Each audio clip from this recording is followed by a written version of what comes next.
You gotta talk. Oh, sorry. It looked like you were frozen. Hey. All right, let me do it again. Hold on. Sorry. Okay.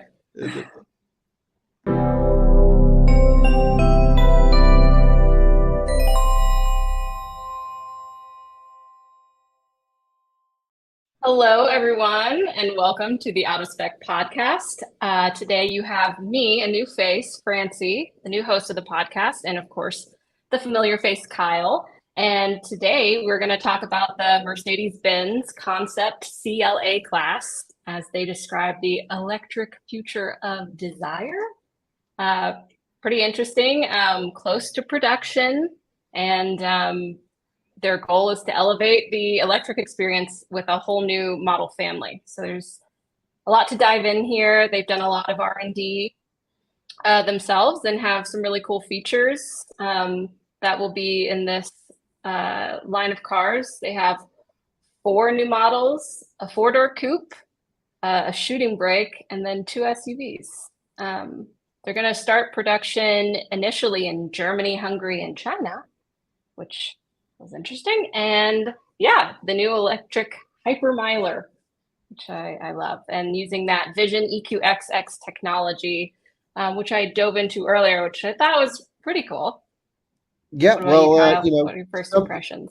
Yeah, some good, some bad here. Typically, we don't cover concept cars, but it is the IAA here in Munich. There are a ton of releases, and I figured, well, let's talk about them because people will be interested. And we're really only covering the concepts that I'm fairly confident will make it to production here pretty soon, and that's typically from the large automakers.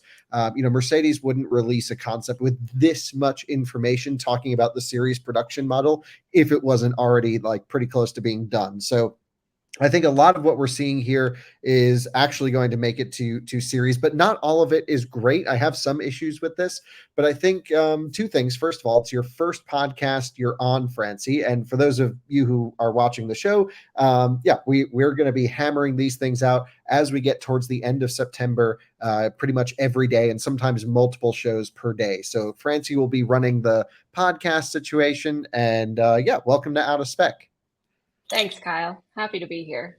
So, okay, Concept CLA, just so our audience understands high level, we don't have much imagery to share at the moment. Mercedes was kind enough to send us all of this information ahead of time before the unveil, but that did not include imagery. So keep an eye on Out of Spec reviews or on the Mercedes website or other media outlets after we're able to publish this, because I'm sure you'll be able to see some photos. But we have all the technical information. I thought we could at least analyze it from the nerd side of things. And for folks who don't understand, the CLA line of vehicles, these 4 vehicles that they're planning on making, these are going to be the entry-level Mercedes electric models. And in the last, 10 years of A-Class, CLA, all of these entry levels, GLB, B-Class Mercedes here in Europe, things that aren't the, basically E-Class, S-Class, top-level tech, top-level luxury. Well, they haven't really been that great, to be honest. I've been lucky enough to review and drive pretty much all of these, and they're always just like, how the heck can they slap a Mercedes badge on this thing when it's not that nice and it didn't come with that much tech? And I think Mercedes, according to what they're saying in the materials here, is like, yeah, we kind of get it. This, like, we need to really up what we're doing, and we need to make our entry-level cars kick ass. And they're doing some amazing things right off the bat. Huge efficiency focus, well over 5 miles per kilowatt hour is their goal. That's in the WLTP cycle. We'll talk about that. Also, 250 kilowatt charging, 15 minutes from 0 to 50% seems pretty reasonable, and an 800 volt system architecture on their entry level cars, which right now their top EQS, 53 AMG, that's their most expensive electric car in the market, other than EQXX, which you can't even buy. That's 400 volts. So it's like, okay, Mercedes has woken up. And so, yeah, Francie, maybe you can give us a high-level overview generally of some more topics, and then I can dig into all the tech stuff because I really want to get into all of that.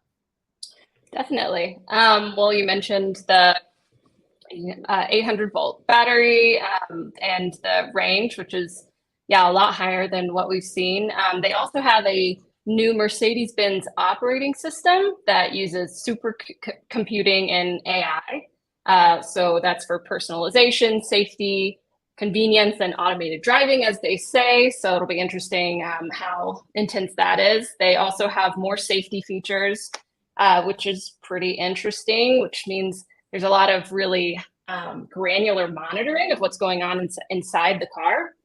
And then they've also talked about their Mercedes-Benz modular architecture. That's really the focus of bringing down the CO2 footprint, really investing in the value chain and in the supply chain of where their materials come from, which I did think was interesting, especially because they have a whole mission for 2039 of really bringing down their carbon footprint and making these models, which shows, more and more investment into the electric future.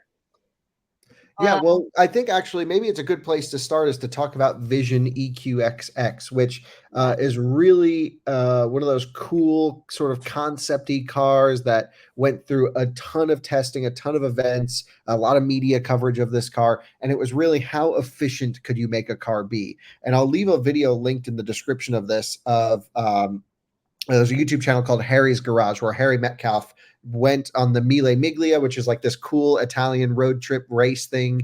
And he did it in a EQXX the first day. And they nerded out about the cooling systems. It's actually a fully air-cooled system because it's meant to be as efficient as possible. Actually has a 2-speed gearbox on the back, which was pretty interesting, and a permanent magnet motor that used almost no rare earth materials, but still got close to 8 miles per kilowatt hour. I forget the exact thing, but it was just like the most efficient thing ever. I think at some points they were hitting 10 miles per kilowatt hour, which is insane. So what's interesting to see is like the take of Mercedes here saying, okay, efficiency is like the one thing they care about. That's like the top level thing. And that's something we haven't really seen from any German automaker. They've all been fairly efficient, the EVs that we've tested, except for Audi. I don't know what they're doing. They're really inefficient, all of their electric cars. However, like the BMW stuff is okay, but definitely Mercedes with this EQXX was like, no, we want to go the farthest on the least amount of energy. And really cool to see them take that same approach and put it into the lower cars. So from some technical details, they have, we're talking about the CLA class, but all of this new architecture, I forget exactly what it's called. It's like Mercedes something. There's an acronym in there, MPP or something like this. MMA, Mercedes-Benz Modular Architecture. Yes, that's the one. Thank you. So the new MMA architecture, Mercedes-Benz Modular Architecture, will support multiple vehicles, but the CLA is going to be the real highlight efficiency one. And that's why they're choosing to launch and base the whole concept around this car, because I think it's going to give them the best numbers out of all of them. And interesting stuff going on here. So they claim 466 miles WLTP. Never do you see concepts with WLTP range, which means like, all right, it's not really a concept. This is very close to series production at this point. The other interesting thing is 2 battery packs available. There's an NCM, which is nickel, manganese, and cobalt, typical, what high voltage lithium batteries are in most electric cars today. And then there will also be an entry level lithium iron phosphate LFP battery pack like we see in base Model 3 and base Mustang Mach-E. And these are great because they're not the most energy dense, but you can do whatever you want to the battery. They're generally cheaper to get. And I just love to see that they're going in with an LFP base car and then an NCM top spec battery. The charging performance seems pretty interesting to me on this battery while we're there. The fact that they already know all the numbers means like, okay, when this thing hits the market in 2020, late 24, early 25, something like that is going to be my guess. 250 kilowatt charging, very good. Not the best, but they haven't said battery pack capacity, but everything they said is like, it's going to be a tiny battery. So 250 kilowatts on what I'm going to guess is in the neighborhood of mid 50 kilowatt hours. I mean, if we're talking real efficiency, that's where it needs to get to. The least amount battery for the most amount of range, 750 kilometers of range, again, 466 miles WLTP. That's 5.2 miles per kilowatt hour. I guess we could just calculate that out, and maybe I'll do that during the show, and we can actually guesstimate the size of the battery pack. which could be quite interesting. But they say 15 minutes of charging, 250 kilowatt peak will get you to 53% charge level in the battery, 248 miles in 15 minutes. And again, that's all based off of WLTP. The battery pack, the NCM chemistry actually has the anode material has silicon oxide content, which is something we don't see very often, or at least haven't seen very often, but will soon, because that increases the energy density. But it's kind of hard to fine tune, so it's interesting that they're doing that. The motor stuff, really interesting. The whole like drive unit, and I think including the transmission, weighs 243 pounds. Technically, they said less than 243 pounds, which is like an oddly specific number to quote. But, I'm guessing it's, 242 pounds, that sure. And they claim about 93% efficiency from energy in the battery to wheels on the road. That's fairly good, but I don't think that's 100% class leading, but it's definitely up there. And it's definitely up there considering that the permanent magnets in the rotor on the motor itself don't have rare earth materials. So really loving that. And 2-speed transmission, which I'm just like, why the heck would you do 2-speed transmission? Like for an entry level car, like this is my main issue with all of this. The Germans need to stop over complicating things and just put in a single speed transmission. I've driven multiple electric cars now, the Taycan, the Lotus Electra, are the two that come to mind, but I'm sure there have been others with multiple geared transmissions, and it takes away from all of the experience. It makes me think about another wear component. It's expensive. Like I don't understand why they're doing that when we can see Lucid and Tesla, some of the leading electric vehicle powertrain companies right now, doing single gear, not going for a shifting mechanism. But maybe they'll prove me wrong when we're able to test it and drive it. I don't know. Was there anything else in there that I'm kind of missing? It has vehicle to home and vehicle to grid support. Right. Yeah, I think that's kind of most of the nerd stuff I wanted to get to. Yeah. Oh, you mentioned a lot of safety systems too, Francie, but only level 2. That's true. Yeah, only level 2. They already have a level 3 system in the US, functional in Nevada and California. It's called Mercedes-Benz Drive Pilot.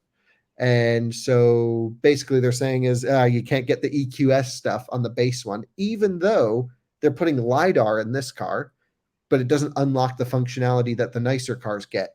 That makes no sense to me. Like just give it everything, charge an option, sure. But if you're already putting LiDAR in the thing, just give it your full suite of autonomy. Why do you think they would make that decision? Because they're Germans and they want you to buy the nice one. Sure. Upgrade. I think so. Upgrade. Yeah. So that's like the nerd stuff on this thing. I mean, the thing to keep in mind for our audience is concept car, concept car, concept car. We don't know if this will come to production, but what I can say is it's likely going to come to production, and it like the numbers are so oddly specific that it's going to come to production. And I'm actually planning on seeing the car as soon as this podcast is live. I'll actually be with the car in person, hopefully filming it and making a full out of spec reviews video, talking to some of the engineers, trying to figure out what the heck is going on, what's actually going to make it. Because some of these things just seem too good to be true. 800 volt system architecture for the entry level car, and they can do that at a reasonable cost. Well, that could be quite interesting. The big unknowns for me, of course, are the size of the battery pack and the cost of the platform, because if they can really bring the cost down to compete with Model 3, especially for this car, is going to be a direct competitor to Model 3. They need this thing to be, better in many ways. And right now their entry level electric models are not better than the Tesla stuff. Francie, you've had Mercedes in the past. You're a Mercedes person. Does an entry level electric Benz appeal to you?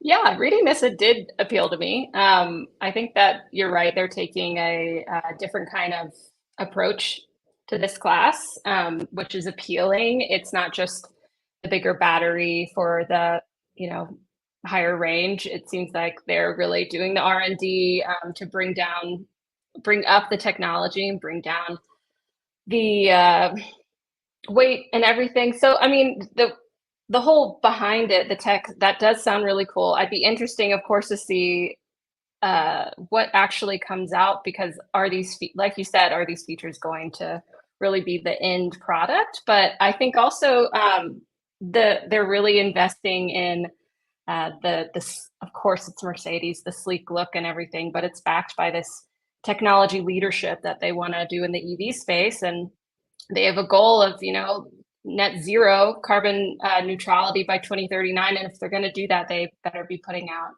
great EVs. So I am kind of jealous that you're going to be there seeing it. And hopefully I can check it out in person when they actually get it on the road. Yeah, this is, I think, an interesting concept. It brings up a lot of interesting questions about how we're actually going to make efficiency happen, and not just recreate kind of attempts to become more efficient with EVs, to fight the range anxiety, to improve the technology behind it. And it'll be interesting to see what actually happens here.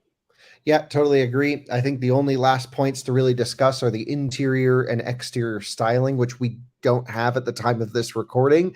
It sounds like the interior is going to be pretty modern. It's going to have this super screen, they call it, which is not as cool as the hyper screen that's in the EQE and EQS. So they're doing the whole super hyper thing like Electrify America did, which is really not the way to do it.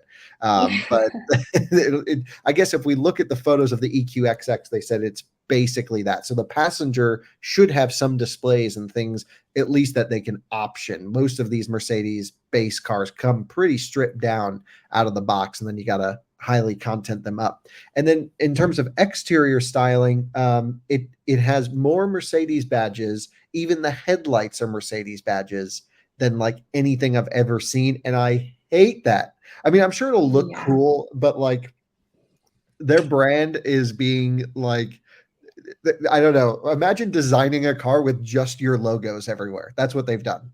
Yeah, it's like the luxury, accessories where you have just the brand logo all over it, which is pretty obvious. I think a more sleek design is, less is more, right? I totally agree. You don't see Volvo putting Volvo badges all over the EX30. That's a classy car. This is like, ooh, not so good. I always thought it was funny in a little bit of a tangent, a rant, a complaint to end the podcast here. In previous years of Mercedes, I'm thinking, 2010 to 2015, something like that. You can option their really nice, Mercedes GL or Mercedes ML at the time. And it was just as the light up star came on the market, which is that front badge was backlit. And there was a couple things that were really funny about it. You could never spec adaptive cruise control with the light up star, because that's where they put the radar back there. So if you saw the light up star, they spent money to blast the brand image in your face, but they didn't get any of the safety systems. So don't walk in front of their car. And secondly, that I thought was really funny, is many of those cars were optioned with the base halogen headlights.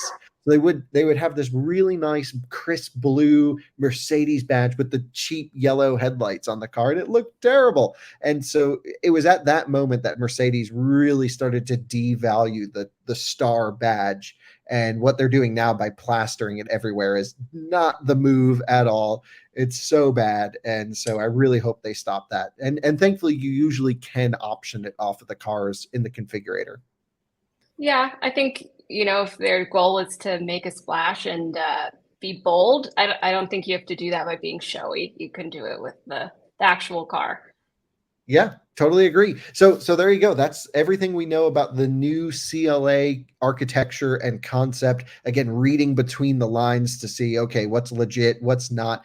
With all of these concepts, a lot of times they debut new technology in them. For example, they have this new like baby in the car technology. If you leave your child in there on a hot day, it'll call Mercedes-Benz services. That's sort of platform agnostic, if you will, but it's a great car to showcase some of their new tech. I really wanted to focus on the EV stuff, and I think we got all of it in there.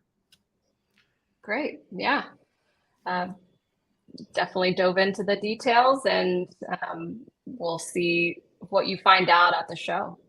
Yeah, that sounds good. Well, thanks everyone for watching another Out of Spec podcast. Thanks, Francie. Technically, I think this will be your second show that goes live, but it's the first one that we've recorded because of just the way the timing embargoes work out. But yeah, can't thank you all enough for watching. Welcome to Out of Spec, Francie, and we got more podcasts to do. All right, thanks everyone. See you next time. See ya.